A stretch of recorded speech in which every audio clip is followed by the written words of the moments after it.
The womanizing millionaire lost control after meeting his father's friend's innocent daughter. Before we explore all the details of this incredible story, tell us where you're following us from and the time. Subscribe to the channel so you don't miss a thing, and let's embark on this journey together. She was the only woman in the room he couldn't buy. The crystal chandelier cast golden shadows across the mahogany dining room as Elias Varden adjusted his silk tie for the third time that evening.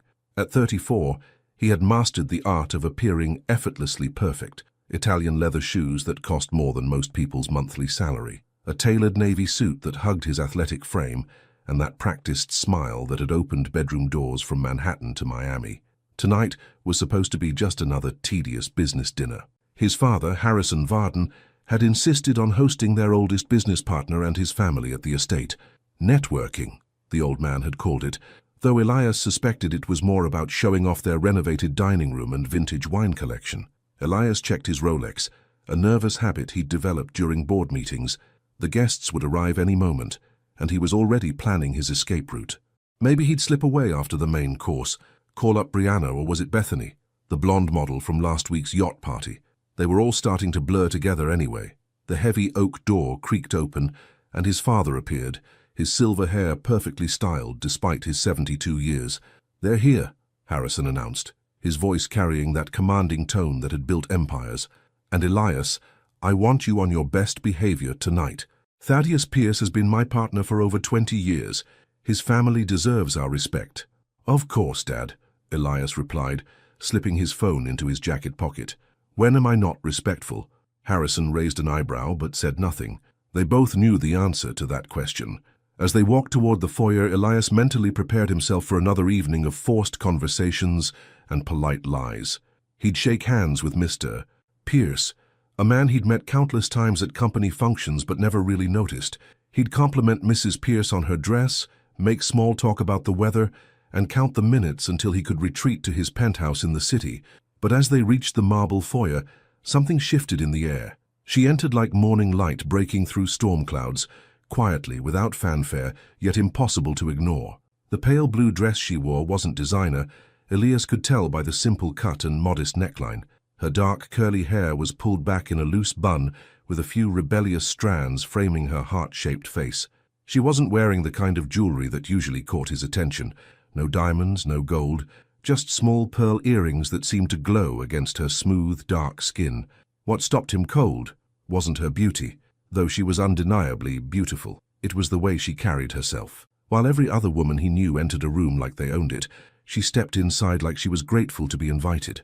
Her dark eyes swept the opulent foyer, taking in the marble columns, the priceless artwork, the grand staircase, but instead of the calculated assessment he was used to seeing, there was genuine wonder in her gaze.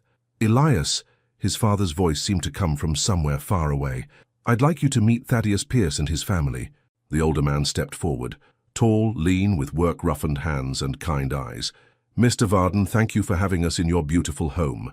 Elias shook his hand, noting the firm grip of a man who'd built his success through honest labor rather than inheritance. But his attention kept drifting to the young woman standing slightly behind her father, her hands clasped in front of her. "And this is my daughter, Savannah," Thaddeus said, his voice filled with unmistakable pride and protectiveness. She stepped forward, extending her hand with a grace that seemed natural rather than practiced. "Mr. Varden, it's a pleasure to meet you." Her voice was soft but clear, with a slight southern lilt that suggested small-town roots rather than big-city sophistication. When her fingers touched his, Elias felt something he couldn't quite name, a warmth that had nothing to do with physical attraction and everything to do with something deeper, something he'd never experienced before. "The pleasure is mine," he heard himself say, though his usual smooth confidence seemed to have deserted him. She looked up at him then, really looked, and for a moment time seemed suspended. Her eyes weren't calculating or flirtatious. They weren't trying to seduce or manipulate. They were simply honest, open, unguarded in a way that made him feel suddenly exposed, as if she could see through all his carefully constructed facades.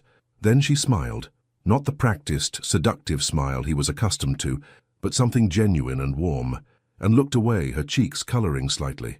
"Savannah just finished her master's degree in early childhood education," Thaddeus was saying, his hand resting protectively on his daughter's shoulder. "She's thinking about opening her own school someday." That's wonderful, Elias managed, though he found himself struggling to form coherent sentences. When was the last time he'd been tongue-tied around a woman? As Harrison led the Pierce family toward the dining room, Elias hung back, watching the way Savannah walked, unhurried, observant, pausing to admire a painting or the fresh flowers his housekeeper had arranged. She didn't seem impressed by the wealth surrounding her, merely appreciative, like someone who understood the difference between luxury and beauty. During dinner, she sat across from him, speaking when spoken to, but never trying to dominate the conversation. She listened more than she talked, asked thoughtful questions about his father's business, and laughed at Thaddeus's stories about their small hometown with genuine affection rather than embarrassment. "So, Elias," she said during a lull in conversation, her voice drawing his attention like a magnet, "your father mentioned you're involved in the company's expansion projects. That must be exciting." He almost choked on his wine. Most women asked about his cars, his houses, his plans for the weekend. None had ever shown interest in his actual work. "It is," he said, leaning forward slightly. "We're looking at developing some communities in the southeast, places that could really benefit from economic growth." Her eyes lit up with genuine interest. "That sounds like it could make a real difference in people's lives." The way she said it, without artifice, without calculation, made him want to tell her things he'd never shared with anyone, about his real dreams for the company, beyond just profit margins, about the plans he'd sketched out, but never dared to present to the board. As the evening wore on, Elias found himself studying her like a puzzle he couldn't solve. She declined the expensive wine, sipping water instead. She complimented the food, but didn't gush over it. When his father mentioned Elias's recent feature in Forbes magazine, she simply nodded politely, as if material success was expected rather than impressive. But it was the moment she excused herself to powder her nose that changed everything. As she stood to leave, she accidentally knocked over her water glass. Instead of waiting for the staff to clean it up, as every other woman in his life would have done, she immediately grabbed her napkin and began soaking up the water, apologizing softly. "Oh, I'm so sorry, how clumsy of me." "Miss, please let me," the server began, but she was already cleaning, her movements quick and efficient, as if taking care of messes was second nature. In that moment, watching her kneel beside her chair, genuinely concerned about a simple accident, Elias felt something crack open inside his chest, something he'd kept locked away for so long he'd forgotten it existed. When she returned from the restroom, she caught him staring. Their eyes met across the table, and for the second time that evening, the world seemed to pause. She tilted her head slightly, a question in her dark eyes, and he felt an overwhelming urge to tell her everything, about the loneliness he masked with conquest, about the emptiness he filled with excess, about the man he might have been if he'd ever met someone worth becoming better for. Instead, he simply smiled and looked away, but the damage was done. For the first time in his life, Elias Varden had met a woman who made him want to be worthy of her, and he had no idea how to begin. Have you ever met someone who made you question everything about who you thought you were? Someone so genuine that all your walls just crumbled. Elias has spent 34 years building his reputation as the untouchable playboy who could have any woman he wanted. But in just one evening, Savannah Pierce, a small-town girl with pearl earrings and honest eyes, has done something no supermodel or socialite ever could. She made him want to be worthy of her. What do you think will happen when a man who's never had to fight for anything meets the one woman who won't be easily won? Will Savannah see through his charm, or will she give him the chance to prove he can change? 3 days later, and he still couldn't get her voice out of his head. Elias stood in his corner office on the 42nd floor of Varden Tower, staring out at the Manhattan skyline without really seeing it. The city sprawled beneath him like a glittering playground he'd conquered years ago, but for the first time in his adult life, none of it held any appeal. His assistant, Camden, knocked and entered with his usual efficiency. "Your 11 o'clock is here, Mr. Varden. The meeting with the Henderson acquisition team." "Cancel it," Elias said without turning around. Camden paused, stylus hovering over his tablet. In 5 years of working for Elias, he'd never heard him cancel a multi-million-dollar deal. "Sir, this acquisition has been in the works for 6 months. Mr. Henderson flew in from Dallas specifically for—" "I said cancel it." Elias's voice was sharper than he intended. He ran a hand through his dark hair, then turned to face his assistant. "Reschedule for next week. Tell them something came up." Something had come up, though he couldn't explain what. Ever since that dinner 3 nights ago, he'd been walking around in a fog. He couldn't concentrate on contracts, couldn't focus on profit margins, couldn't even muster interest in the text messages from Brittany, or was it Bethany, inviting him to some gallery opening in Soho. After Camden left, looking thoroughly confused, Elias pulled out his phone and scrolled to his father's contact. He'd been thinking about this for days, crafting and recrafting the conversation in his mind. "Dad, it's me," he said when Harrison answered. "I've been thinking about the Pierce account." "What about it?" Harrison's voice carried the slight wariness of a man who knew his son too well. "Maybe I should get more involved. You know, hands-on oversight of their regional expansion. Make sure everything goes smoothly." There was a long pause. "Elias, Thaddeus Pierce has been handling his own expansion successfully for 20 years. He doesn't need babysitting." "I'm not talking about babysitting. I'm talking about partnership, building stronger relationships." The words sounded reasonable, even to his own ears. "Besides, didn't you always say the most important part of business is understanding the people behind the numbers?"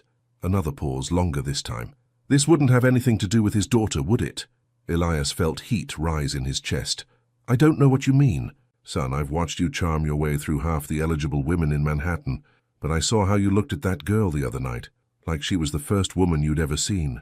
The truth in his father's words hit like a physical blow. "It's not like that, isn't it?" Harrison's voice softened slightly. "Elias, Savannah Pierce isn't one of your socialites or models. She's a good girl from a good family. If you're thinking about playing games, I'm not playing games."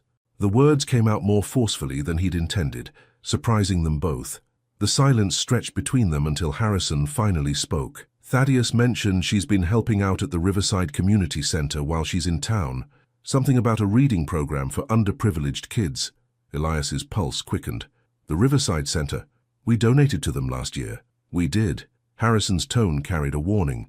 "And if you show up there tomorrow with some transparent excuse about checking on our investment, that girl is going to see right through you. She strikes me as the type who values honesty above everything else."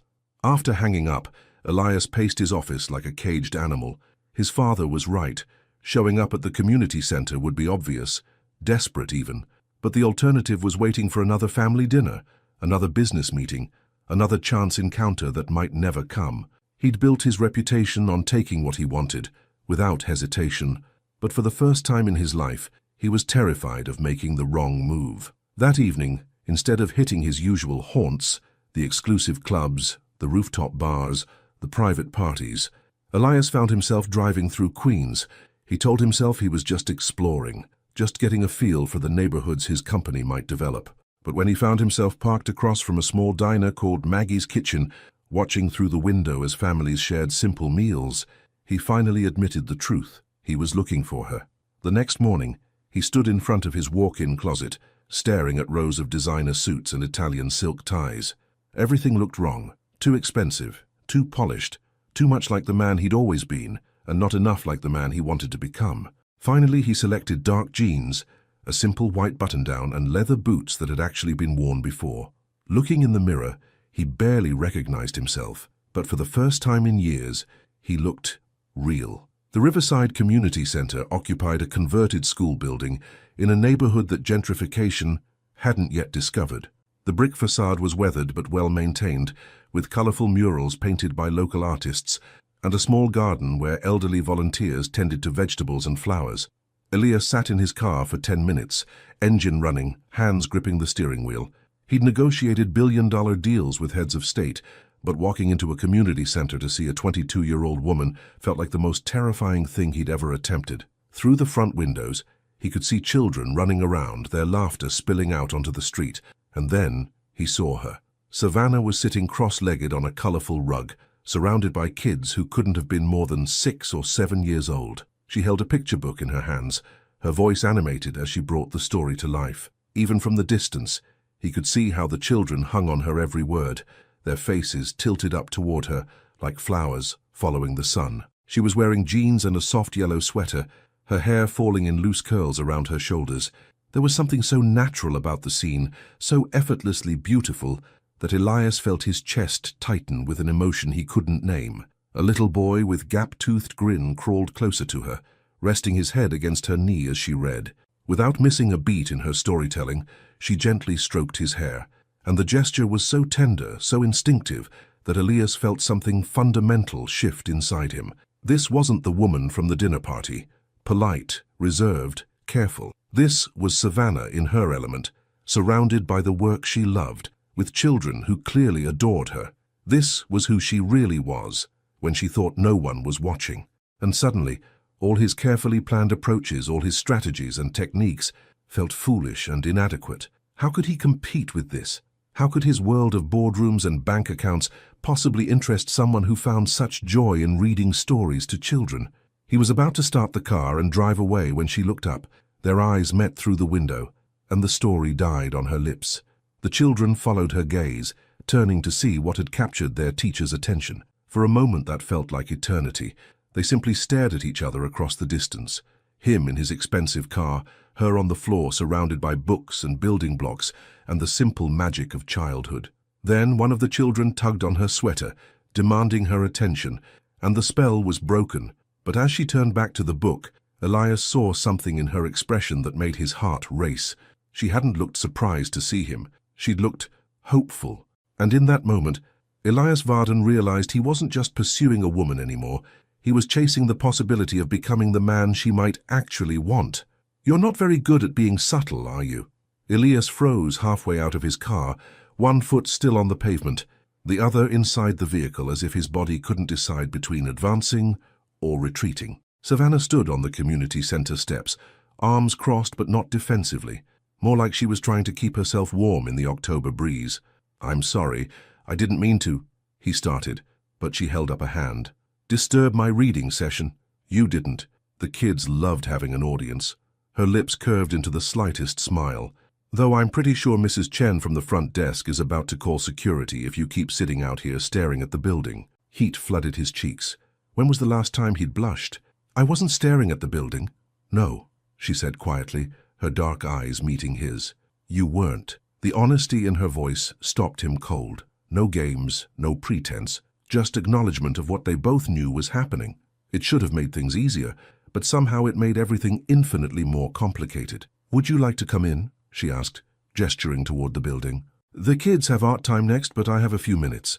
Following her inside felt like crossing some invisible threshold. The interior smelled of crayons and apple juice, with children's artwork covering every available wall surface. Hand-painted signs pointed toward different rooms: reading corner, computer lab, dream big room. "It's not much," Savannah said, noticing his assessment, "but it serves the community. Some of these kids don't have books at home or quiet places to study. This gives them somewhere safe to be curious." They walked past a room where teenagers worked on laptops, past another where elderly volunteers taught children to knit, until they reached a small kitchen area with mismatched chairs and a coffee pot that had seen better decades. "Coffee?" she offered, already reaching for mugs. "Fair warning, it's terrible, but it's hot." "I'd love some."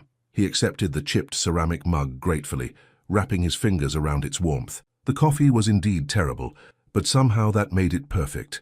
They sat across from each other at a small table scarred with years of use. For a moment, neither spoke, just sipped their coffee and listened to the sounds of children laughing in distant rooms. "So," Savannah finally said, "what's a man like you doing in a place like this?" There it was, the question he'd been dreading and anticipating in equal measure. He could lie, make up some story about checking on corporate donations or scouting potential development sites. The old Elias would have had a smooth answer ready, something charming and believable that would get him what he wanted without revealing anything real. Instead, he found himself telling the truth. "I wanted to see you again," he said simply. She set down her mug carefully, as if it might break. "Why?" "I don't know." The admission felt like jumping off a cliff. "I've been trying to figure that out for 3 days. It's not what you think." "What do I think?" He met her eyes, seeing nothing but genuine curiosity there. No judgment, no suspicion, just a quiet invitation to be honest. "You think I'm like every other rich guy who sees something he can't immediately have and decides he has to possess it." The words came out harder than he'd intended. "And maybe that's exactly what I am." "Is it?" she asked softly. The question hung between them like a bridge he could choose to cross or burn.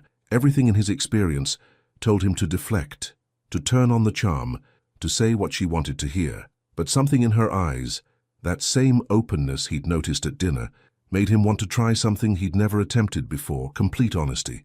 "I don't know," he repeated. I've never felt like this about anyone before. I don't even know what this is. All I know is that I haven't been able to think about anything else since I met you, and it's not because you're beautiful, though you are. It's because—" he trailed off, struggling to find words for something he'd never had to articulate. "Because?" she prompted gently. "Because you looked at me like I was just a person, not a bank account, not a connection, not a prize to be won, just a person. And I realized I haven't felt like just a person in so long.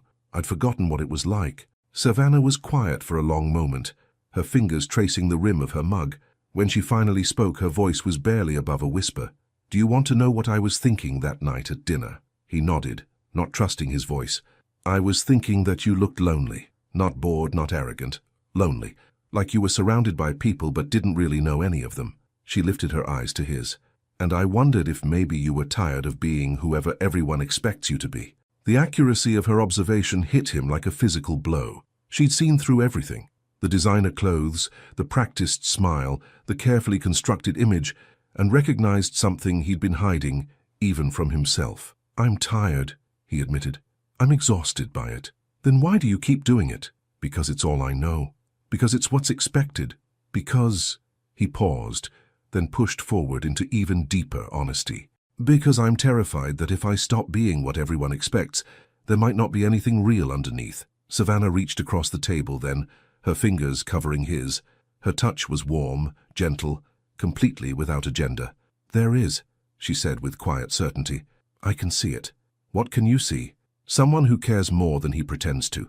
Someone who's been playing a role for so long, he's forgotten it's not who he really is." Her thumb brushed across his knuckles. "Someone worth knowing." The simple words shattered something inside him. When was the last time anyone had said he was worth knowing? When was the last time anyone had tried to know him at all? "Savannah," he started, but she shook her head. "I need you to understand something," she said, her hand still covering his. "I'm not impressed by money or status, or any of the things that usually matter to people in your world.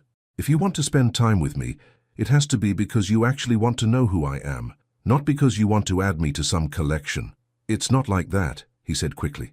"Isn't it?" She pulled her hand back, and he immediately missed the warmth. "Because from where I'm sitting, this looks a lot like a very rich man who's used to getting what he wants, and I'm just the newest challenge." Her words stung because part of them rang true. How many times had he pursued women simply because they represented something he couldn't easily obtain? How many relationships had been built on conquest rather than connection? But this felt different. This felt— "You're right," he said finally. "Maybe that's how this started. Maybe I am used to getting what I want without having to really work for it.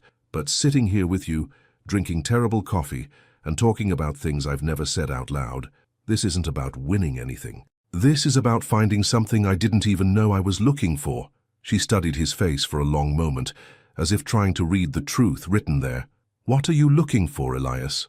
The question was so simple, so direct, that it cut through every defense he'd ever built. "Something real," he whispered. "Someone who sees me, not just what I have or what I can give them.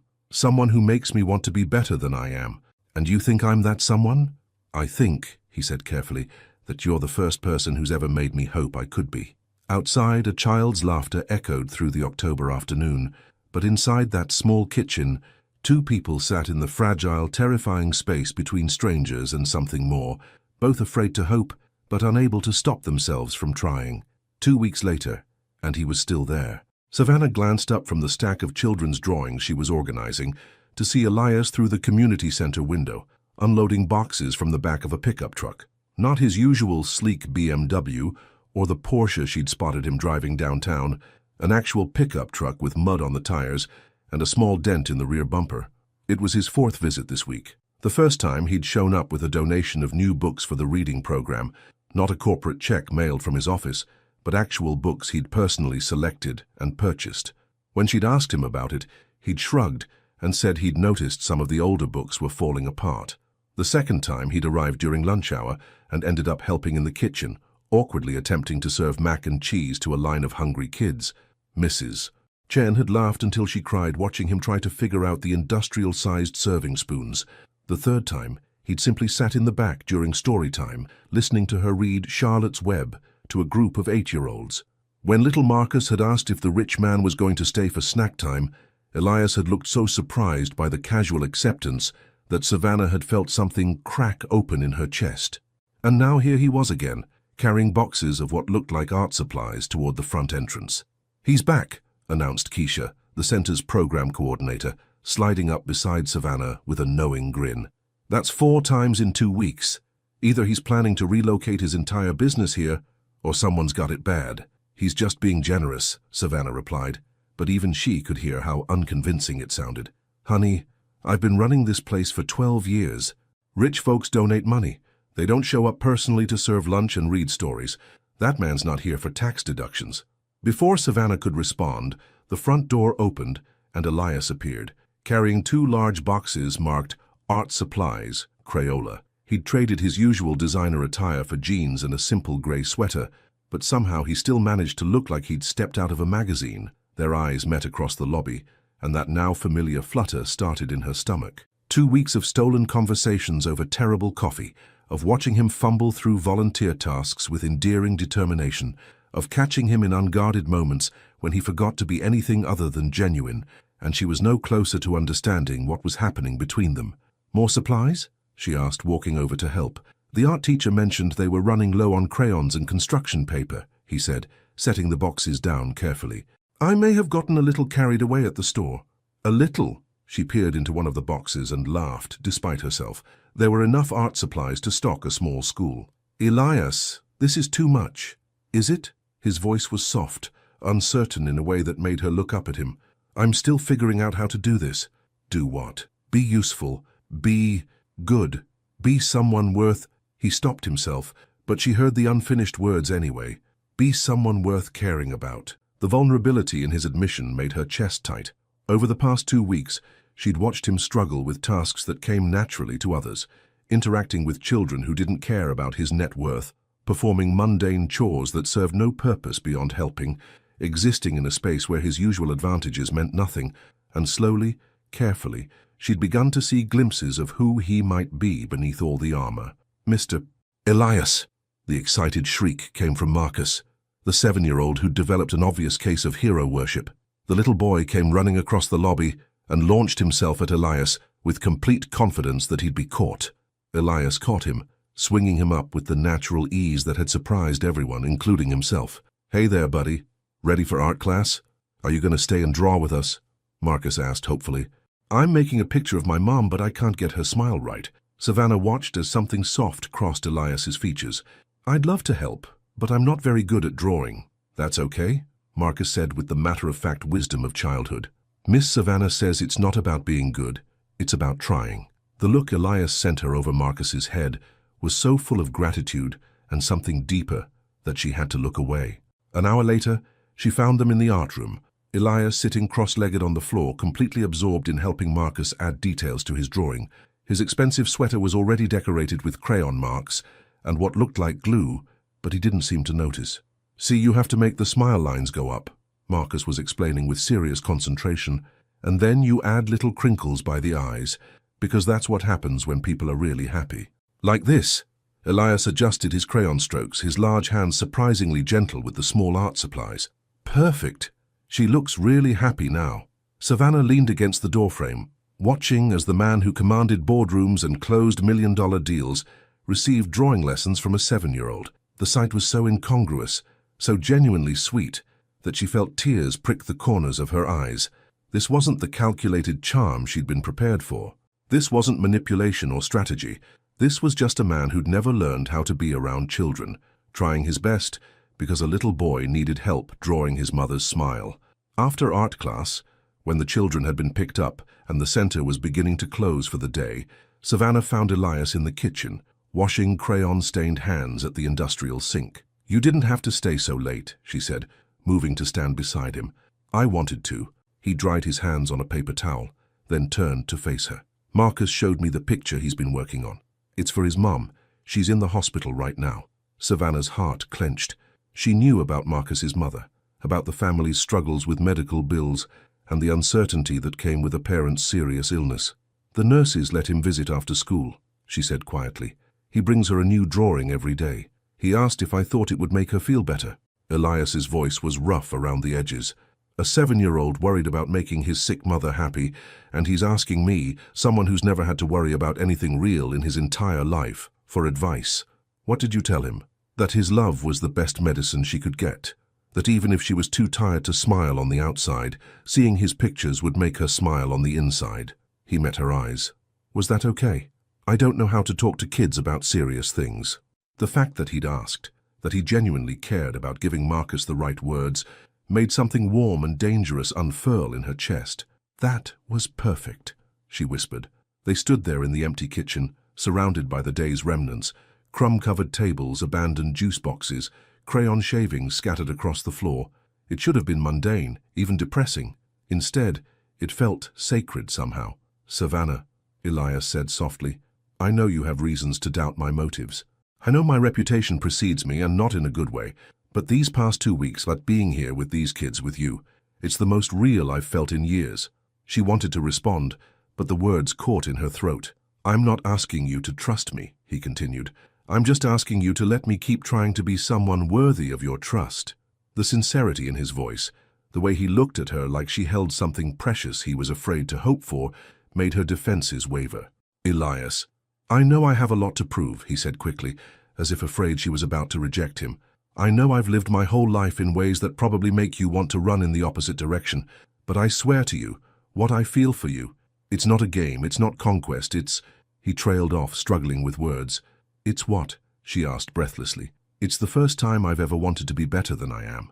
And as the afternoon light faded through the kitchen windows, Savannah realized that despite all her careful defenses, despite every logical reason to protect her heart, she was already halfway to falling for a man who was learning to be worth catching. "I've never told anyone this before." The words slipped out before Savannah could stop them, hanging in the cool October air between her and Elias as they walked through Riverside Park. It was their first time together outside the community center, and she wasn't sure what had possessed her to suggest this walk. Maybe it was the way he'd looked when she'd mentioned needing fresh air after a particularly challenging day with the kids. Maybe it was the genuine concern in his eyes when he'd asked if she was okay. Or maybe she was just tired of being careful all the time. "Tell anyone what?" Elias asked gently, matching his longer stride to her slower pace. He'd shown up in jeans and a simple jacket again, but she was beginning to realize that his casual clothes were probably more expensive than most people's formal wear. Still, the effort to blend in, to not make her feel out of place, meant something. They'd been walking for 20 minutes, talking about everything and nothing.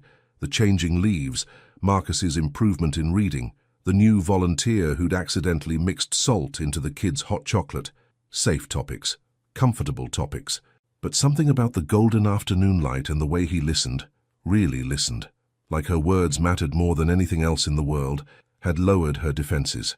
"I've never been kissed," she said quietly, then immediately felt heat flood her cheeks. "I mean, I've never been with anyone at all." Elias stopped walking so abruptly that she took 3 more steps before realizing he was no longer beside her. When she turned back, he was staring at her with an expression she couldn't quite read. "I'm sorry," she said quickly, embarrassment making her voice tight. "I don't know why I said that. It's not exactly normal for someone my age, and I'm sure you think—" "Savannah." His voice was soft but firm enough to cut through her spiraling thoughts. "Why are you apologizing? Because it's weird? Because I sound like some sheltered little girl who doesn't know anything about the world?" She wrapped her arms around herself, suddenly feeling exposed despite being fully clothed. "Because you've probably been with dozens of women who actually know what they're doing, and here I am, 22 years old and acting like—" "Stop!"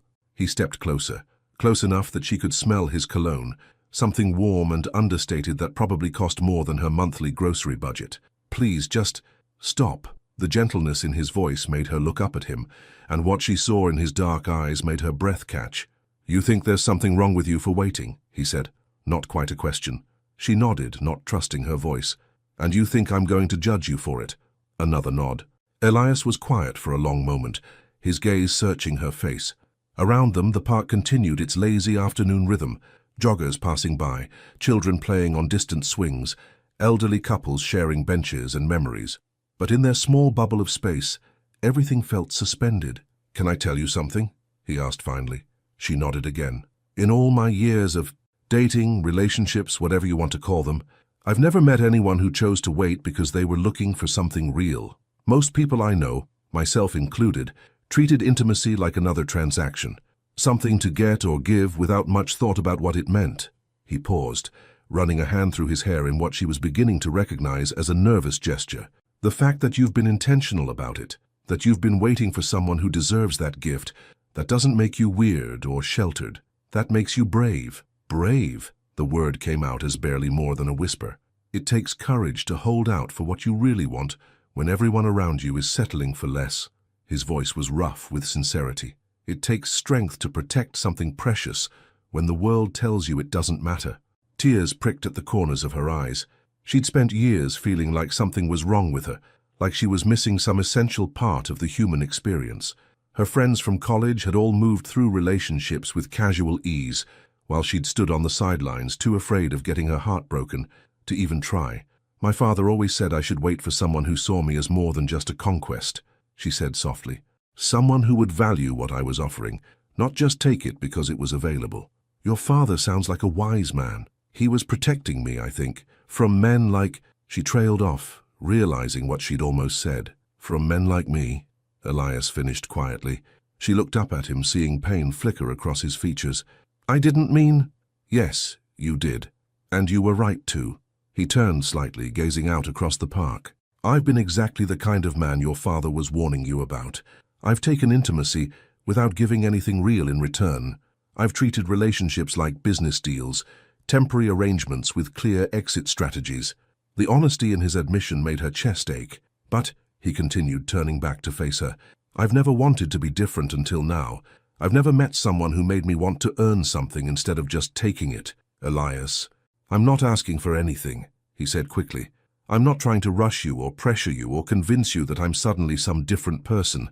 I'm just telling you that what you've chosen to protect, what you've been waiting for, it's not weird or old-fashioned or naive. It's beautiful, and whoever you eventually choose to share that with is going to be the luckiest person alive. The way he said whoever, like he wasn't assuming it would be him, like he was genuinely just happy for some hypothetical future person who might earn her trust, made something crack open inside her chest.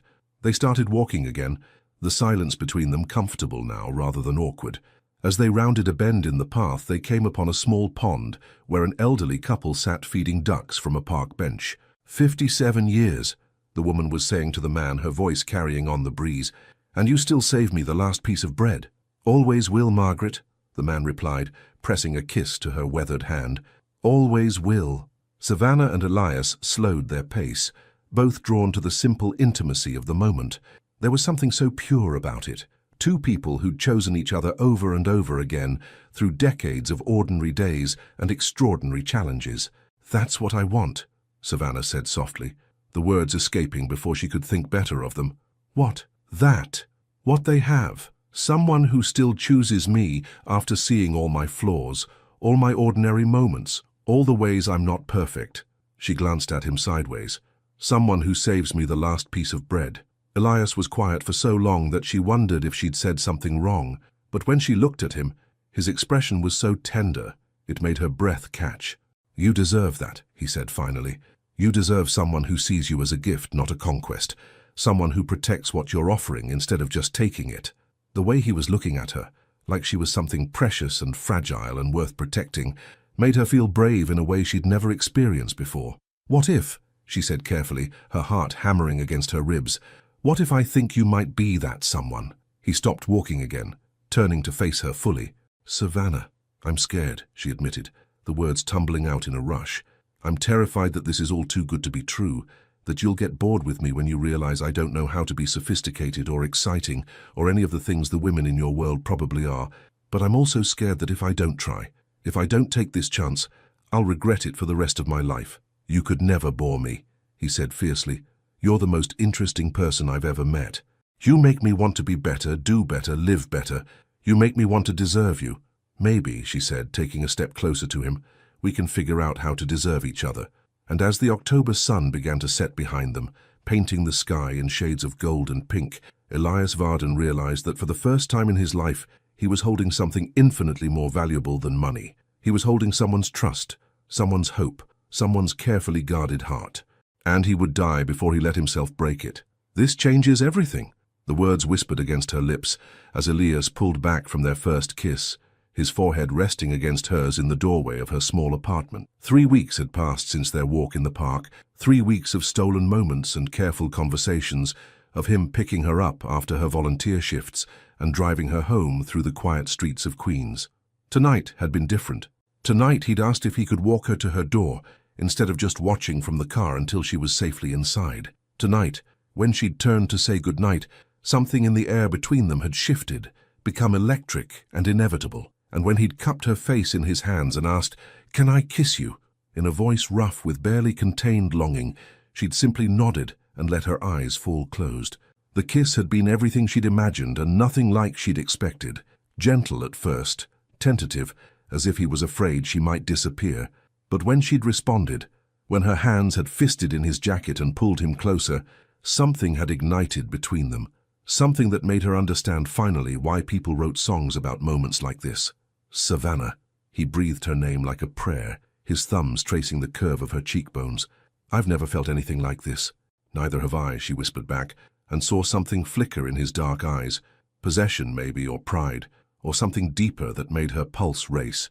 "I should go," he said, but he didn't move away. "I should let you get some sleep." "You should," she agreed, but her hands were still gripping his jacket, still holding him close enough that she could feel the warmth radiating from his body. They stood there in the hallway of her modest apartment building, neither willing to be the first to break the spell. The fluorescent light overhead flickered intermittently, casting shadows that danced across his face, and she thought absently that she'd never seen anything more beautiful than Elias Varden looking at her like she was his entire world. "Tomorrow," he said finally, "let me take you somewhere special. Not the community center, not a walk through the park, somewhere that's just ours." "Where?" she asked, though she would have followed him anywhere in that moment. "Trust me?" The question was loaded with more than just plans for tomorrow. He was asking if she trusted him with her heart, with her carefully guarded dreams, with the future she'd been protecting for 22 years. "Yes," she said simply, and watched relief flood his features. He kissed her again then, slower this time, deeper, and she felt herself melting into him like she was coming home. When they finally broke apart, both breathing hard, he rested his forehead against hers once more. "Sweet dreams, Savannah Pierce," he murmured. "Sweet dreams, Elias Varden," she replied, and watched him walk away with that confident stride that had once intimidated her and now made her feel chosen, special, like she was the only woman in the world worth walking away from, reluctantly. The next morning brought an unexpected phone call that shattered the perfect bubble they'd been building around themselves. "Daddy?" Savannah answered her phone while pouring coffee, surprised to hear from her father so early. "Sweetheart," Thaddeus Pierce's voice carried a tension she didn't recognize. "I need to ask you something, and I need you to be honest with me." Something in his tone made her set down her mug carefully. "What is it? Are you seeing Elias Varden?" The question hit like a physical blow. Her father's voice wasn't angry exactly, but there was something there, disappointment maybe, or fear, that made her stomach clench. "Why are you asking?" she said carefully. "Because Harrison called me this morning. Apparently his son has been spending a lot of time in Queens lately, and people are starting to talk. Business associates, social circles, the kind of people who make it their business to know where the Varden heir spends his time." Savannah felt the walls of her small kitchen closing in around her. "Daddy, I can explain. Honey, I'm not angry. I'm worried. Do you have any idea what you're getting yourself into?" The question stung because she'd been asking herself the same thing for weeks. He's not what people think he is. Maybe not. But the world he comes from is exactly what people think it is. "Savannah, I've done business with the Vardens for 20 years. I respect Harrison, I consider him a friend, but their world, it's not kind to outsiders, especially not to young women who don't understand the rules." "What rules?" she asked, though part of her already knew. "The rules that say people like us are temporary entertainment for people like them. The rules that say when the novelty wears off, when his family starts pressuring him to settle down with someone from his own social class, someone suitable, we're the ones who get hurt." Each word landed like a stone in her chest. "Daddy, you don't know Elias. He's different. He cares about me." "I'm sure he does, sweetheart. Right now. But caring isn't the same as choosing, and choosing isn't the same as staying. Not in his world." After she hung up, Savannah sat in her kitchen staring at her untouched coffee until it grew cold. Her father's words echoed in her mind, mixing with every doubt she'd ever had about herself, every insecurity about not being sophisticated enough, worldly enough, rich enough to belong in Elias's life. By the time Elias arrived that afternoon to pick her up, she'd worked herself into a state of barely controlled panic. "You're quiet," he observed as they drove through Manhattan traffic. He'd been secretive about their destination, but she could tell they were heading toward the more expensive parts of the city, the parts where she always felt like an imposter. "My father called this morning," she said without preamble. She felt him tense beside her, his hands tightening slightly on the steering wheel. "What did he say?" "That people are talking about us, about you slumming it in Queens with the partner's daughter." "Savannah, is that what this is?" The words came out sharper than she'd intended. "Are you slumming it? Having a little adventure with the innocent girl from the wrong side of town before you go back to your real life?" He pulled the car over so abruptly that she grabbed the door handle for support. They were stopped on a side street in the village, brownstones and boutiques creating a backdrop that looked like something from a movie about lives she'd never live. "Look at me," he said, his voice tight with controlled emotion. When she didn't immediately comply, he reached over and gently turned her face toward his. "Look at me, Savannah." She met his eyes and saw hurt there, and anger, and something that looked almost like panic. "Is that really what you think of me?" he asked quietly. "After everything we've shared, everything I've told you, you think I'm playing some kind of game?" "I don't know what to think," she whispered, hating the way her voice broke. "Your world is so different from mine, Elias. Your father's business associates are talking about us like I'm some kind of scandal. How long before you start seeing me the way they do?" "Never," he said fiercely. "Do you hear me? Never. But what happens when what? When my family disapproves? When society pages start gossiping? When people I've never cared about have opinions about my choices?" He cupped her face in his hands, his thumbs wiping away tears she didn't realize had started falling. "Savannah, I don't give a damn what anyone thinks about us. The only opinion that matters is yours. That's easy to say now, but it's not easy. Nothing about this is easy. Falling for you, changing everything I thought I knew about myself, wanting something real for the first time in my life. None of it's easy, but it's worth it. You're worth it." The sincerity in his voice, the way he was looking at her like she was the most important thing in his universe, made her want to believe him, made her want to forget about disapproving families and social expectations and all the ways this could go wrong. "Where were you taking me?" she asked softly. "My apartment," he said, then quickly added, "Not for what you're thinking. I wanted to cook for you. I wanted to show you something I've never shown anyone else." "What?" "The man I am when I'm not trying to be what everyone expects. The man I want to be for you." And despite every warning voice in her head, despite every logical reason to protect her heart, Savannah found herself nodding, choosing trust over fear, choosing him over safety, choosing love over the comfortable distance that had kept her heart whole but empty for 22 years. This isn't who I really am. Elias's penthouse was everything Savannah had expected, and nothing like she'd prepared herself for. Floor-to-ceiling windows offered a breathtaking view of Manhattan's skyline, while abstract paintings, that probably cost more than her father's annual salary, hung on pristine white walls. The furniture was sleek, modern, expensive, and somehow completely impersonal, like a high-end hotel suite rather than someone's home. But it was the kitchen that stopped her cold. Unlike the rest of the apartment's sterile perfection, the kitchen showed signs of actual use. Cookbooks with worn spines lined a shelf beside the stove. A well-seasoned cast-iron pan hung from a hook near the window. Fresh herbs grew in small pots on the windowsill, and she could see flour dusting the marble countertop. "You actually cook," she said, surprised. Surprised? Elias hung his keys on a hook by the door, and she noticed his hands were shaking slightly. He was nervous, she realized. In his own home, he was nervous to have her there. "A little," she admitted. "I figured someone like you would have a chef, or just order from expensive restaurants every night. I did for years, but cooking—" He moved to the kitchen, running his fingers over the countertop like it was a touchstone. "It's the one thing I do that's just for me. Not for business, not for image, not because anyone expects it, just because I enjoy it." There was something so vulnerable about the admission that it made her chest ache. This man who commanded boardrooms and closed million-dollar deals found peace in something as simple as preparing food with his own hands. "What were you going to make me?" she asked softly. "Pasta." He looked almost embarrassed. "Nothing fancy. My grandmother's recipe. My mother's mother, not the society matron everyone knew. She died when I was 12, but she taught me to make her marinara sauce from scratch. It's probably the only genuine thing I inherited from my family. The way he said it, like authenticity was something rare and precious in his world, made her understand him in a way she never had before. He wasn't just wealthy. He was trapped by that wealth, suffocated by expectations and appearances, until he'd almost forgotten who he really was underneath it all. "I'd love that," she said, as he began pulling ingredients from the refrigerator, fresh tomatoes, basil, garlic. She noticed something that made her heart skip. On the refrigerator door, held by a simple magnet, was the drawing Marcus had made of his mother, the one from art class, with the carefully crafted smile and the crinkled eyes that showed real happiness. "You kept it," she said, touching the paper gently. "He gave it to me," Elias said, following her gaze. "Said I helped make it special, so I should have a copy too. I've never—" He paused, his voice thick with emotion. "I've never had a child give me anything before. Not because they wanted something from me, not because their parents told them to, just because they wanted to share something that made them happy." The raw honesty in his voice broke something open inside her chest.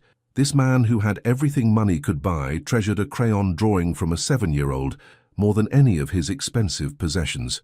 "Tell me about your grandmother," she said, settling onto a bar stool to watch him work.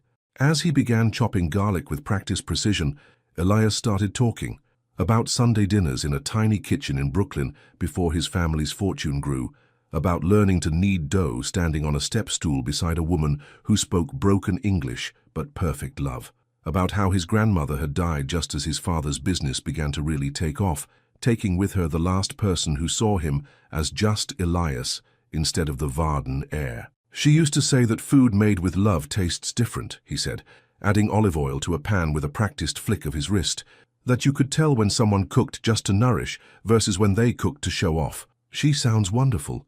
She was the only person who ever saw me for who I really was instead of what I represented." He glanced up at her, and something in his expression made her breath catch. "Until you." The words hung between them as he continued cooking, the kitchen filling with the warm scents of garlic and basil. Savannah watched his hands as he worked, confident, gentle, creating something beautiful from simple ingredients, and felt herself falling deeper into love with this man who was so much more complex than she'd ever imagined. "Can I ask you something?" she said as he stirred the sauce.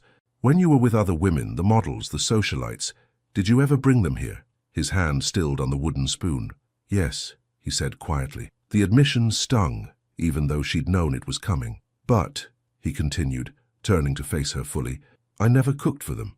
I never told them about my grandmother. I never showed them Marcus's drawing or talked about what the community center means to me. This, what we're doing right now, I've never shared this with anyone." "Why me?" she whispered. "Because you make me want to be real.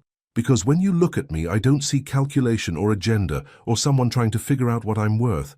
I see someone who might actually care about who I am underneath all the noise." He moved closer, stopping just in front of her stool. "Because you're the first person I've ever met who makes me feel like I might be enough, just as I am." The vulnerability in his admission made her want to cry. This man who seemed to have everything was starving for something she'd never thought to value: simple acceptance, genuine connection, someone who loved him for his heart instead of his bank account.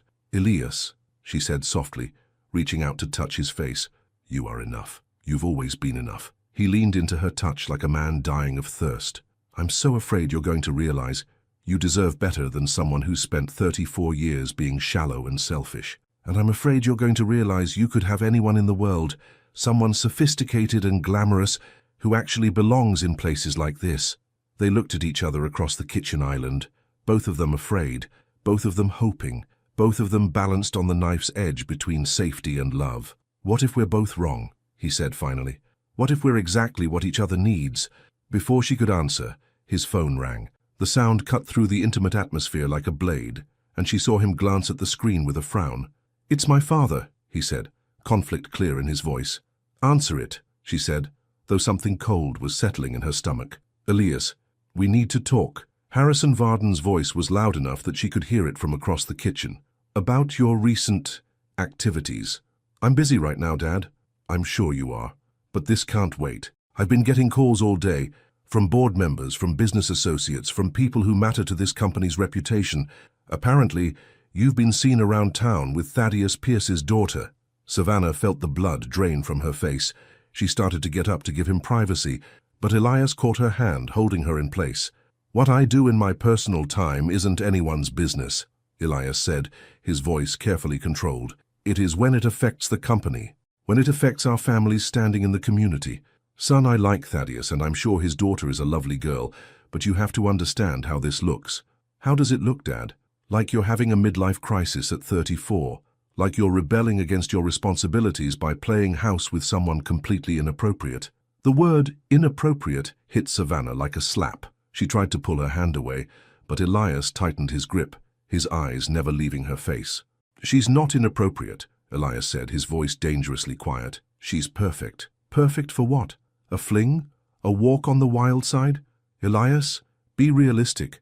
This girl doesn't belong in our world, and deep down, you know it. And as Harrison Varden's words echoed through the beautiful, sterile apartment, Savannah realized that no matter how much Elias cared for her, no matter how real their connection felt, they were about to face the harsh reality that love alone might not be enough to bridge the gap between their worlds. Choose carefully, son. Some decisions can't be undone. The Varden family boardroom had always intimidated Elias, even as a child when his father would bring him to educational meetings.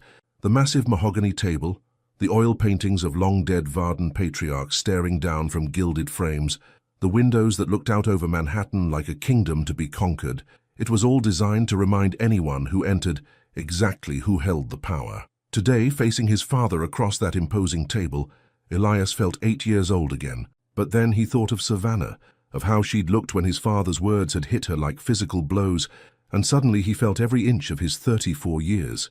"You hung up on me last night," Harrison said without preamble, his steel-grey eyes fixed on his son. "That was disrespectful." "You called the woman I love inappropriate," Elias replied evenly. "That was unacceptable." "Love?" Harrison's eyebrows rose. "Son, you've known this girl for what, 6 weeks? You don't know what love is." "Don't I?" Elias settled back in his chair, a calm descending over him that surprised them both. "Then tell me, Dad, what is love? Is it the arrangement you had with Mom? The merger disguised as a marriage that lasted 23 years without a single genuine conversation?" Harrison's face darkened. "Your mother and I built something stable, something lasting. We understood our responsibilities to the family, to the company, to our social obligations. You built a beautiful prison," Elias said quietly, "and you've been trying to lock me inside it my entire life. I've been trying to prepare you for your destiny. You're the heir to a billion-dollar empire, Elias. That comes with obligations, expectations to marry someone suitable, someone from the right family, with the right connections, who'll smile pretty at charity galas and never challenge me to be better than I am." "Someone who understands our world," Harrison corrected. "Someone who won't be overwhelmed by the pressures, the scrutiny, the responsibilities that come with our name." Elias thought of Savannah reading to children, of the way she'd cleaned up spilled water without thinking twice, of how she'd looked at his expensive apartment like it was beautiful but irrelevant to who he was as a person. "Savannah isn't overwhelmed by our world," he said. "She's unimpressed by it, and that terrifies you. It should terrify you too. Son, be realistic. What happens when the novelty wears off? When you realize you have nothing in common beyond physical attraction? When she realizes that being with you means living under a microscope, being judged and criticized by people who will never accept her?" Each word was calculated to wound, to plant seeds of doubt, and Elias could see the strategy behind it. His father had built an empire by identifying weaknesses and exploiting them, but this wasn't a business negotiation. This was his life. "What happens," Elias said slowly, "is that I get to spend my life with someone who makes me want to be worthy of her love, someone who sees the best in broken 7-year-olds and cynical billionaires alike. Someone who chose to wait 22 years for something real instead of settling for something convenient." 22 years. Harrison's voice sharpened with interest. "She's never been with anyone? That's not your business.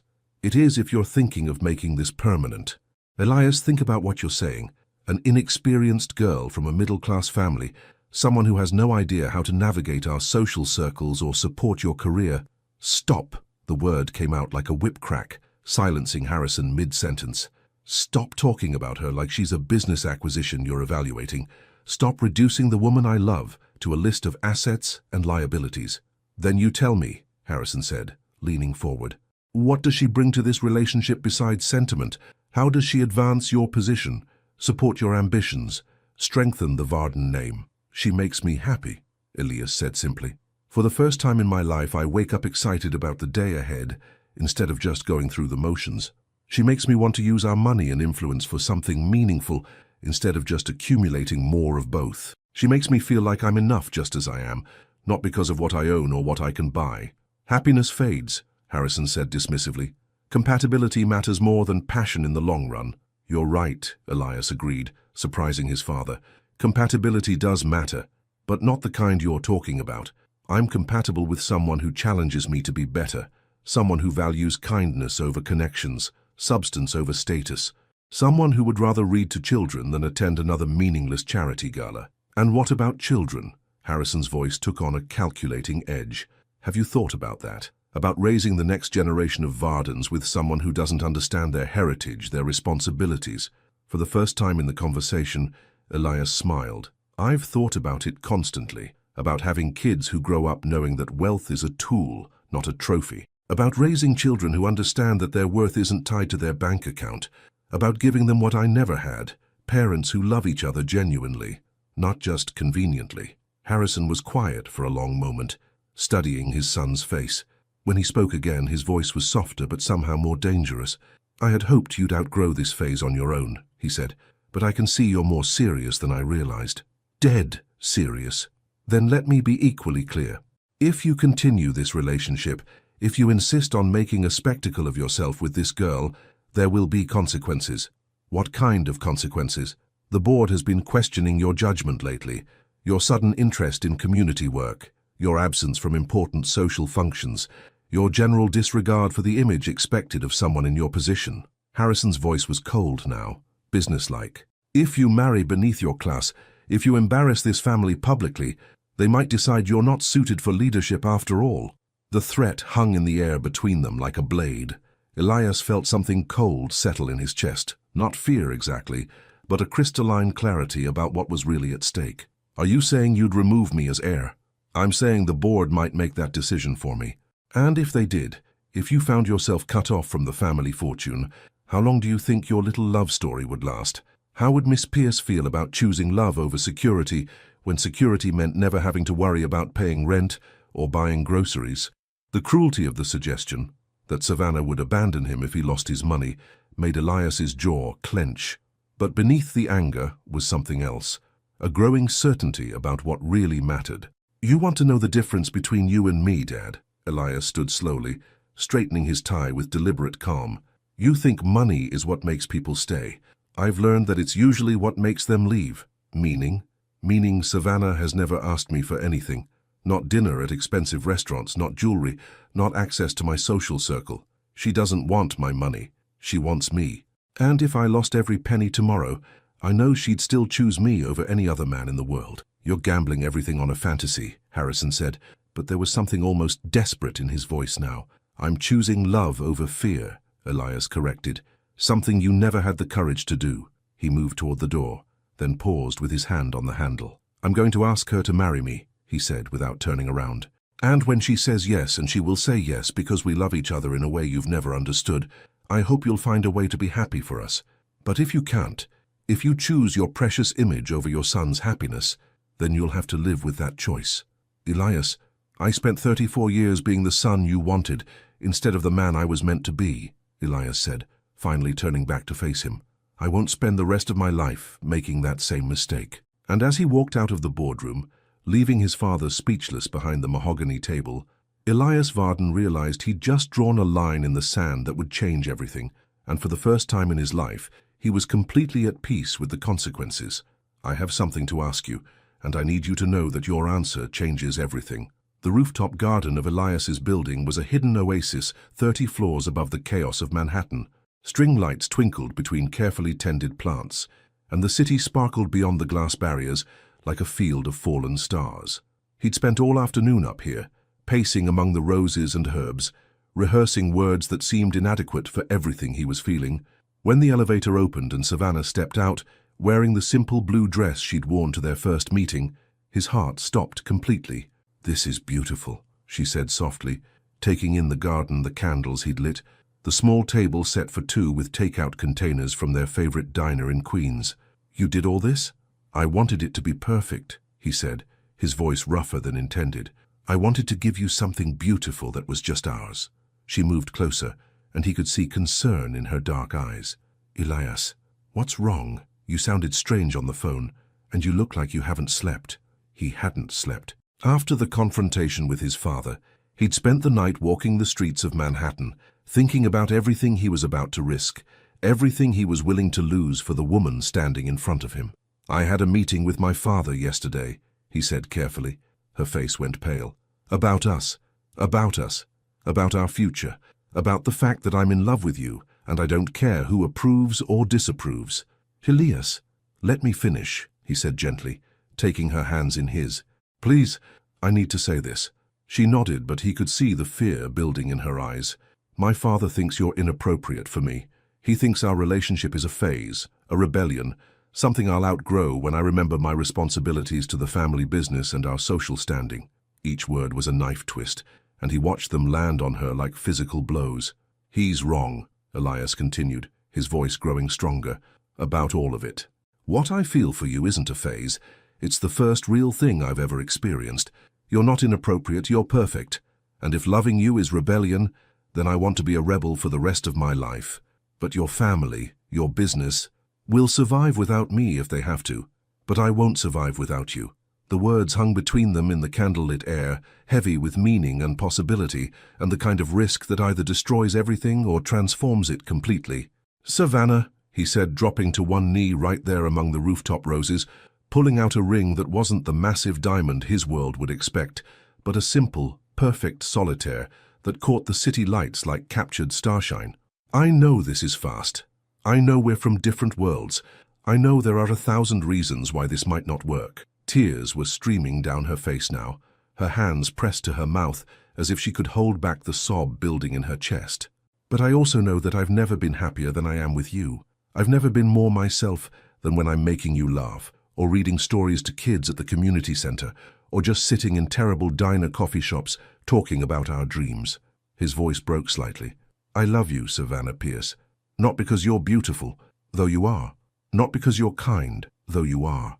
I love you because you see the man I could be and make me want to become him. Elias, she whispered. Marry me, he said simply. Marry me and let's build something real together. Something that matters. Something that lasts not because we're supposed to be together, but because we choose to be. For a moment that felt like eternity. She just stared at him, tears reflecting the city lights, her whole future balanced on the edge of her next words. Yes, she breathed. Yes, of course, yes. He slipped the ring onto her finger with shaking hands, then stood and pulled her into his arms, kissing her with all the love and relief and desperate joy flooding through him. She tasted like tears and hope and the promise of every tomorrow he'd ever wanted. I love you, she whispered against his lips. I love you so much it terrifies me. Why does it terrify you? She pulled back to look at him, and something in her expression made his heart skip, because I know what this means. What we're going to have to face. Before he could ask what she meant, his phone rang. The sound cut through their perfect moment like a blade, and when he saw his father's name on the screen, something cold settled in his stomach. Don't answer it, Savannah said, but her voice was already resigned. I have to, he said. If we're going to do this, if we're going to build a life together, I need to face whatever's coming. Elias, Harrison's voice was colder than winter when he answered. I assume you haven't changed your mind about your little infatuation. If you mean have I changed my mind about marrying the woman I love, then no. The silence on the other end stretched so long that Elias wondered if the call had dropped. I see, Harrison said finally. Then you should know that as of this morning the board has voted. You're being removed as heir to the company, effective immediately. The words hit like a physical blow, but somehow Elias found he wasn't surprised. I see. Your trust fund will remain intact until you're 35, as per your grandfather's will. But your position in the company, your access to business accounts, your role in family decisions, all of that ends now. And if I break up with Savannah, if I end this relationship and come crawling back, then we can discuss reinstating you, assuming you make more appropriate choices going forward. Elias looked at Savannah, who was watching his face with growing alarm, and felt a strange peace settle over him. Then I guess this is goodbye, Dad. Don't be dramatic, son. You have time to reconsider. But not much time. The announcement will be made public tomorrow unless you change your mind. After he hung up, Savannah took his hands in hers, her engagement ring catching the light. What did he say? They've removed me as heir, cut me off from the business. If the announcement goes public tomorrow, everyone will know I chose you over the family fortune. He expected to see panic in her eyes, or regret, or the dawning realization of what she'd signed up for. Instead, he saw something that made his breath catch. Fierce, protective love. Then we'll face it together, she said simply. You and me against the world. Savannah, you don't understand what this means. The scrutiny, the gossip, the way people will treat you. I understand that the man I love just gave up $1 billion inheritance to be with me, she interrupted.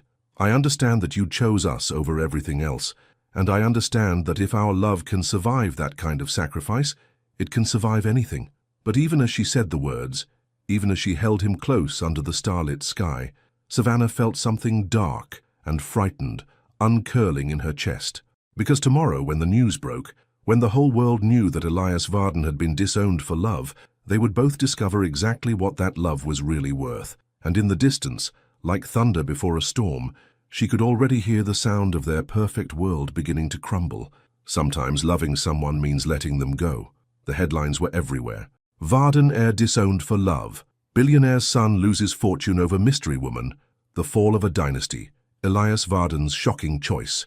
Savannah stared at her phone screen in the break room of the community center, reading article after article about their engagement, each one more invasive than the last. Somehow the media had gotten hold of her photo, her background, even details about her father's business relationship with the Vardens. Sources close to the family describe Pierce as a naive small-town girl who has clearly manipulated the young heir. Friends worry that Varden has been seduced by someone completely inappropriate for his social standing. The question everyone is asking, what kind of woman destroys a man's relationship with his family? Each word was like a physical blow. She'd known there would be scrutiny, but she hadn't imagined this. The complete character assassination, the way reporters had twisted their love story into something calculating and predatory. You shouldn't be reading that garbage, Keisha said, appearing beside her with 2 cups of coffee. It's all lies and speculation. Is it? Savannah's voice was barely above a whisper. What if they're right?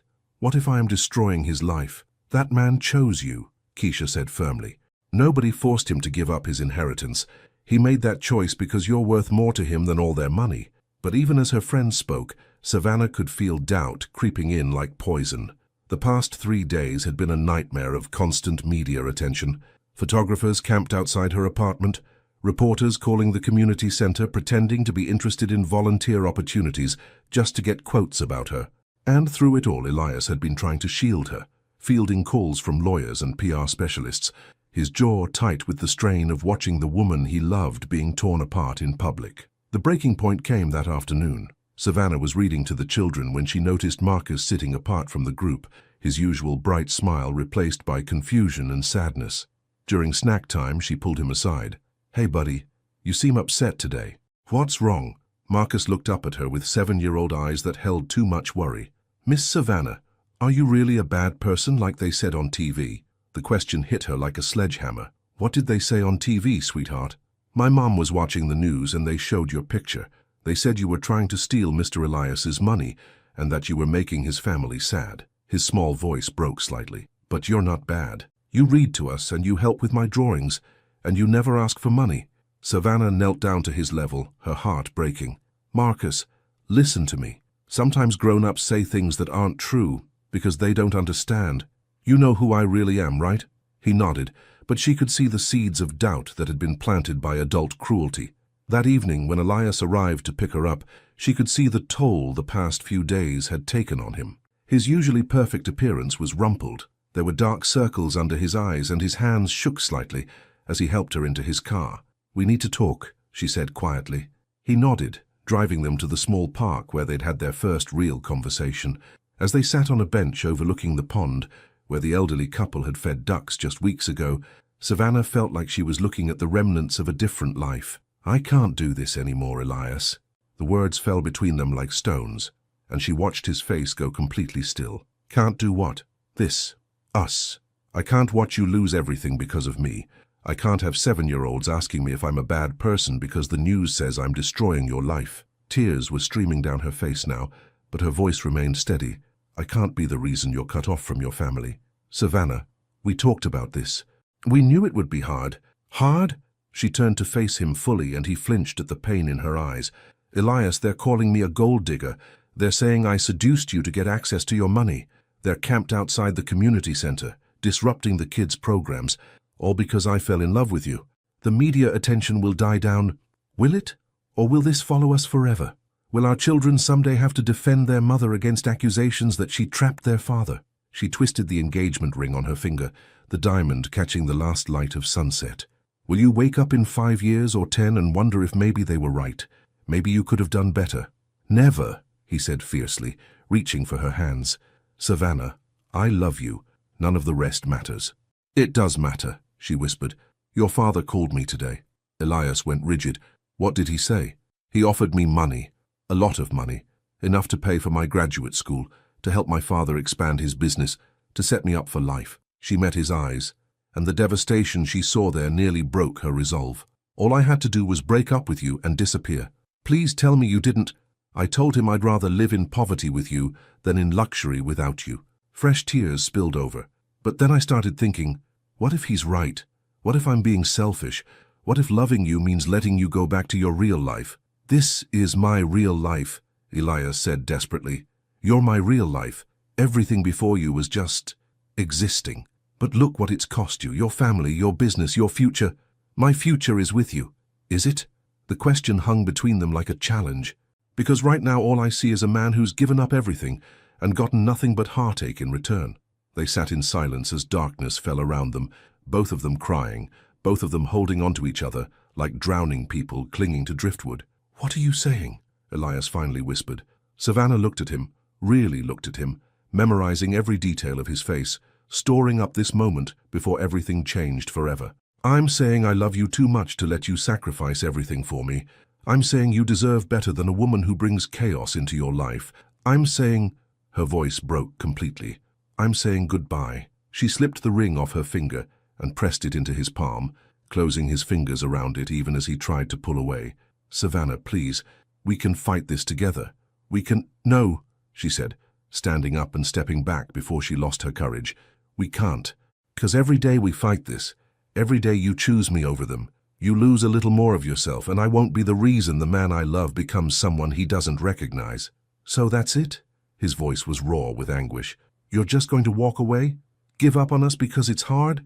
I'm walking away because it's impossible. She took another step back, putting distance between them before she changed her mind. And because loving someone sometimes means wanting what's best for them, even when it destroys you. As she turned to leave, she heard him call her name one last time, his voice breaking on the syllables like a prayer or a curse. But she didn't turn around. She couldn't, because if she looked at him one more time, if she saw the love and devastation in his eyes, she would run back to him and damn the consequences. Instead, she walked away from the only man she'd ever loved, leaving him sitting alone by the pond with an engagement ring in his palm and the ruins of their perfect world scattered around his feet. And as the city lights blurred through her tears, Savannah Pierce wondered if she'd just made the biggest mistake of her life or the most selfless act of love she was capable of. 2 years later, some love stories don't end, they just begin again. The small elementary school in Charleston, South Carolina, was nothing like the grand institutions Savannah had once dreamed of creating.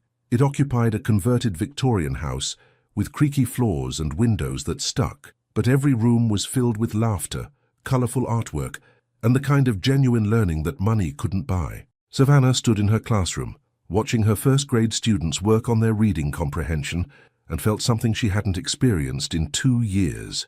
Complete peace. She'd built this. After leaving New York, after using the money she'd saved working at the community center, after countless nights wondering if she'd made the right choice, she'd finally created the school she'd always envisioned. Small, personal, focused on nurturing each child's unique gifts rather than preparing them for standardized tests. Miss Pierce, little Emma tugged on her dress. There's a man at the door.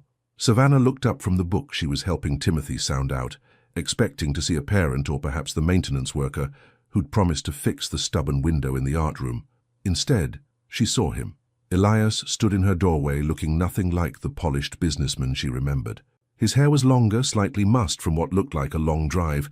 He wore simple jeans and a white button-down shirt that had seen better days, but his eyes, Those dark eyes that had haunted her dreams for 2 years were exactly the same. "Children," she said, her voice somehow steady despite the earthquake happening in her chest, "why don't you continue reading quietly while I step outside for a moment?" Her hands were shaking as she followed him into the hallway, closing the classroom door behind her.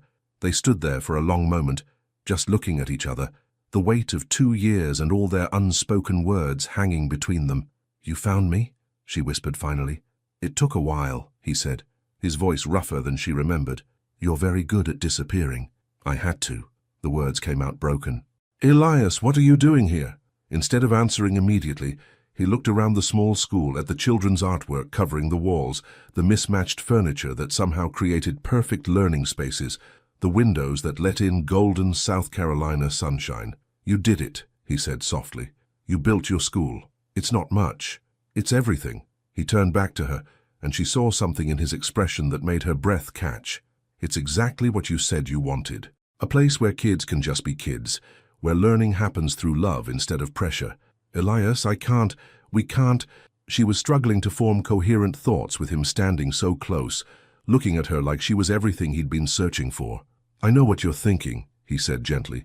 "You're thinking about the media, about my family, about all the reasons you walked away. But things have changed, Savannah." "What do you mean?"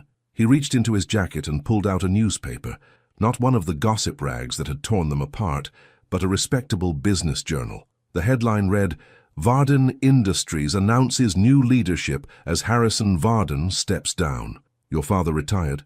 "Heart attack," Elias said quietly. 6 months ago. Not serious, but enough to make him reevaluate his priorities. He asked me to come back, to take over the company." Savannah felt her heart sink. Of course. He'd gotten everything back. His inheritance, his position, his place in the world she could never belong to. "Congratulations," she managed. "I'm happy for you." I said no. The words hit her like lightning. "What?" I turned him down. The board offered me full control, complete reinstatement, everything I'd lost. He stepped closer, and she could smell that familiar cologne, could see the flecks of gold in his dark eyes. And I realized I didn't want it anymore. "But it's your legacy, your birthright." "My birthright is loving you," he said simply. "Everything else is just noise." Tears were streaming down her face now, but she shook her head. "Elias, you can't just throw away your life again for me." "I won't let you. I'm not throwing anything away. I'm choosing what matters." He cupped her face in his hands, just like he had that night on the rooftop garden. "Do you want to know what I've been doing for the past 2 years?" She nodded, not trusting her voice. "I started my own company, small-scale development, but focused on communities that actually need help. Schools, community centers, affordable housing. I used my trust fund as seed money and built something real, something that matters." His thumbs wiped away her tears. "I learned how to be the man you saw in me, even when I couldn't see it myself. I don't understand. I understand if you can't forgive me for not fighting harder for us. I understand if 2 years is too long, if you've moved on, if—" "Moved on?" The words came out as a broken laugh. "Elias, I haven't gone on a single date. I haven't even looked at another man. I've spent 2 years trying to convince myself I did the right thing, but every morning I wake up missing you so much I can barely breathe." Hope flared in his eyes. "Then come home with me. Where's home? Wherever you are." He pulled the engagement ring from his pocket, the same simple, perfect solitaire she'd given back to him in the park. "I kept this, just in case, just hoping that someday you might be ready to try again." "Elias," she stared at the ring, at the man holding it, at the impossible second chance she'd never dared to dream of. "What about your family? What about the media? My father and I have made peace. It turns out nearly losing your son makes you reconsider what's really important." "As for the media," he shrugged, "let them talk. I've learned that the opinions of strangers matter a lot less than the love of one extraordinary woman. The children, my school, keep it, expand it, build 10 more just like it. I'll fund them all if you want." He got down on one knee right there in the hallway of her small school, just like he had on that rooftop 2 years ago. "But do it as my wife. Let me spend the rest of my life supporting your dreams, instead of asking you to sacrifice them for mine." Through the classroom window, she could see her students watching with wide eyes and barely contained excitement. In the distance, she could hear the sounds of children playing outside, their laughter mixing with the warm southern breeze. This was her world, small, simple, real, and somehow Impossibly, he was asking to be part of it. "Yes," she whispered, then louder. "Yes, yes, 1,000 times, yes." As he slipped the ring onto her finger, as he stood and kissed her with 2 years of longing and love, her classroom erupted in cheers from the children who'd been watching through the window. Emma was jumping up and down, Timothy was clapping, and somewhere in the back of her mind, Savannah realized that this was what love looked like. Not perfect, not easy, but real and chosen and strong enough to survive separation and doubt and the cruel opinions of a world that didn't understand. "I love you," she whispered against his lips. "I love you too," he whispered back. "Always have, always will." That evening, as they sat on the front porch of her small house, sharing takeout from the local diner and watching the sunset paint the sky in shades of gold and pink, Savannah thought about the elderly couple they'd seen feeding ducks so long ago. 57 years, the woman had said, "and you still save me the last piece of bread." "Always will," the man had replied. Looking at Elias, older now, wiser, more himself than he'd ever been when he was trying to be what everyone expected, Savannah finally understood what forever looked like. It looked like choosing each other, again and again, through every storm. It looked like love that was strong enough to let go and brave enough to fight for a second chance. It looked like two people who'd learned that the best love stories don't end with happily ever after. They begin with, "Let's try again." And as the first stars appeared in the South Carolina sky, Elias Varden and Savannah Pierce knew they had the rest of their lives to prove that some love really is strong enough to conquer everything, including time, distance, and the fear that had once driven them apart. What do you think? Did Savannah make the right choice by waiting for love to find its way back to her? Sometimes the greatest love stories are the ones where people have to lose each other to realize what truly matters. Your participation in the channel is very important. Please leave your opinion in the comments. Thank you so much for watching until the end. If you enjoyed this story, don't forget to subscribe to the channel, leave a like, and comment your thoughts. Your participation is very important to us. See you next time.